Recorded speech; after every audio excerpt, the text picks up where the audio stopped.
Hello, I'm that fellow in the coat. I look sloppy, so you don't have to. When you were younger, there was always one place you always really wanted to go to.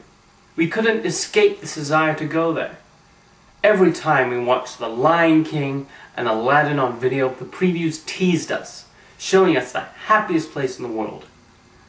Sure, it was a place that was more expensive than the airplane trip and hotel combined, but we begged our parents to take us there. I'm of course talking about Walt Disney World. Be our guest, put our magic to the test.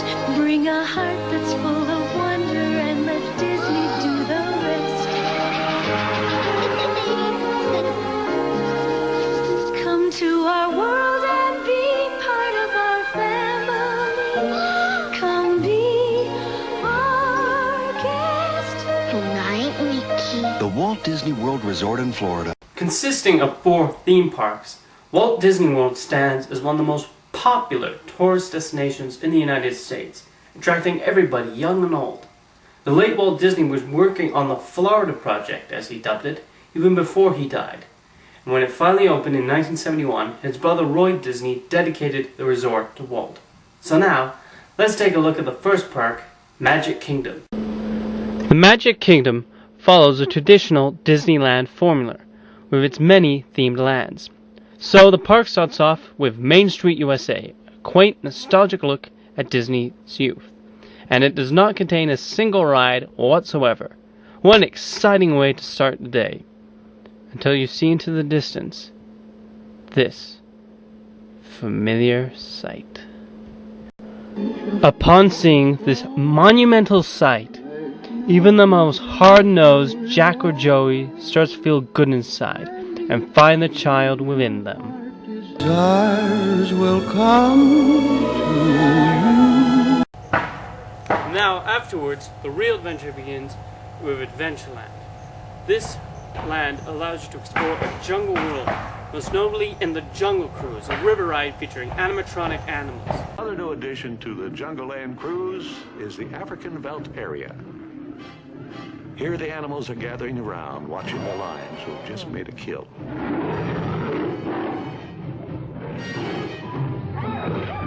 Also in Adventureland is the famous Pirates of the Caribbean, which, believe it or not, came before the film. However, due to confused tourists, they have now added Jack Sparrow into the ride to cash in on a popular product.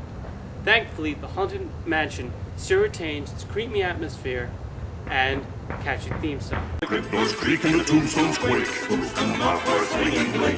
Happy haunts to carry around. Turn the in to evoke the night. Grinning ghosts come out to socialize. In Frontierland, we can explore the Wild West world in all its hoedown glory.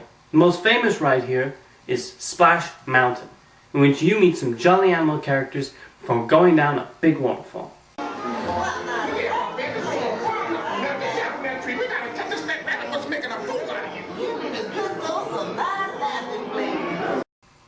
Wait a minute. What Disney film was that bear and fox and rabbit in? I think about that laughing place. Hey, yuck, yuck, yuck, yuck, yuck, yeah. Everybody's got a laughing place to go. Take a fountain upside down and you'll find yours, I know. So let me get this straight.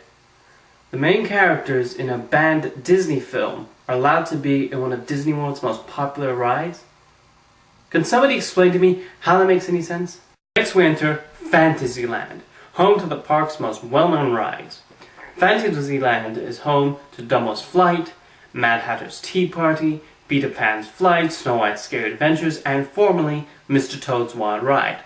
I say formerly because it's not around, despite being one of the best rides in the park.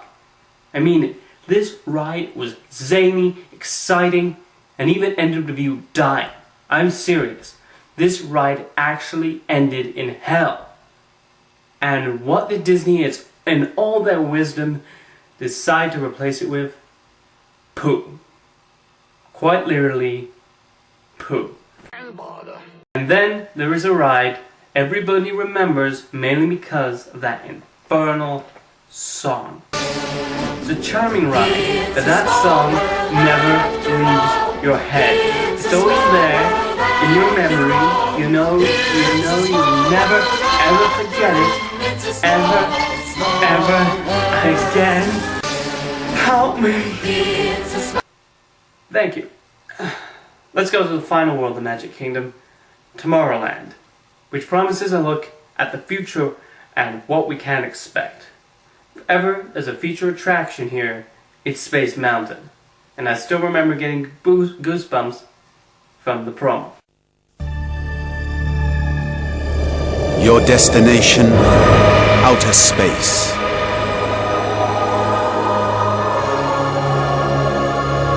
Your speed, astronomical.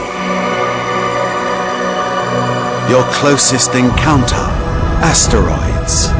And the moon lies the adventure. Space Mountain, the greatest ride in the universe. But because I'm not able to go to Florida right now, I'm going to reenact the ride for you. So please keep your heads inside the vehicle at all times. No pregnant women or people with heart problems, and you must be this tall to enter.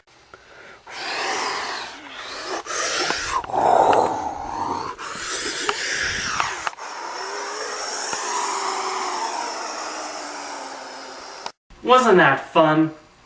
With Magic Kingdom out of the way, we go to Epcot Centre. Originally, Walt Disney had envisioned this to be a community where people live. Instead, when it opened in 1982, it was turned into a theme park about the opportunities that lie ahead.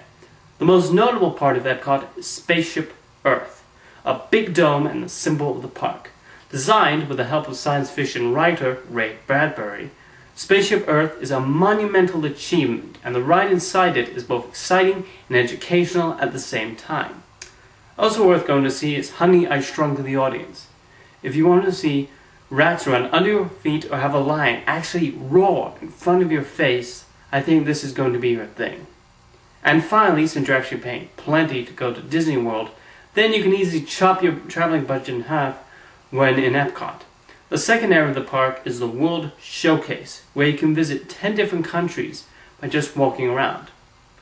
Okay, so you don't actually go to St. Mark's Square, but they replicate it well. And they have some educational documentaries on Canada and China to watch in 360-degree angles.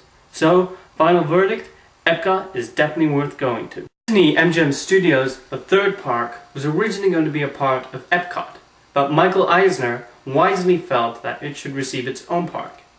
And thanks to Eisner shepherding the project, it finally opened in 1989. An homage to the magic of Hollywood, Disney MGM Studios can transport you into your favorite films. Definitely the best ride here is Star Tours, a simulation ride that takes you to a battle inside of the Death Star. The imagination of Disney and George Lucas, because now the adventure is real. Star Tours. In all the universe, there is no greater thrill. Talk about a ride that went on again and again and again. And then for the animation fan of me, there's an animation studio where films like Lilo and Stitch and Brother Bear were made. Again proving Disney's ability to entertain and educate at the same time. Which brings us to the final park. Disney's Animal Kingdom is definitely the less of the four parks, as it's nothing more than a glorified zoo. The best part is the safari, which allows you to get up close to some African animals. Never seen an elephant before? Well, you will now. Oh, and monkeys. Anything with monkeys is okay with me.